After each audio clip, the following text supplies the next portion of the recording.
जोहार जय माँ समले मुझे आपन द्वारा आपको स्वागत कर आ गोटे नुआ भिडियो संगे आपने प्रिवियस वीडियो में बताई कि कल्कि किए तो भिडियो आम जाना कि कल्किर माता पिता कल्किर स्त्री आउ कल्किर गुरु विषय तो स्टार्ट करूँ आज वीडियो लेट स्टार्ट।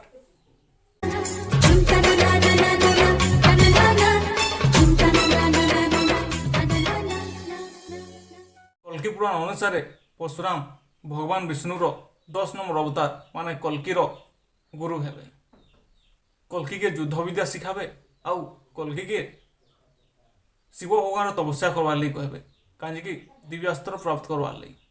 कल्कि पुराण अनुसार कल्किर जन्म संभल ग्राम विष्णुयस नार गोटे ब्राह्मण घरे हेबा जार पत्नी सुमती थे। दुही स्वामी स्त्री धर्म काम रे दिन बिताउथिबे तांकर घरे कल्किर जन्म हेबा। कल्कि अल्प समय ही वेद और शास्त्र महापंडित होइजिबे। जेतेबेले जीव मानकर दुख देखिक सही नहीं पान सेतेबेले महादेव उपासना करवार लगी चली जिबे आउ तपस्या करी दिव्यास्त्र प्राप्त करी कलिर माने पापी आउ दुष्ट मान संहार करबे। कल्कि जहाँ के विवाह करबे तार ना पद्मा देवी थी। तो कैसे आपण मन छोट जानकारी केनता लागला कमेंट रे बताबे। अब भल लगे छोट लाइक दे देबे। आ यदि आगे भी एंता वीडियो देखवार छे तो चैनल के सब्सक्राइब करवार नहीं भूले। तो भेट में आउटे नेक्स्ट वीडियो संगे जोहार जय माँ समले।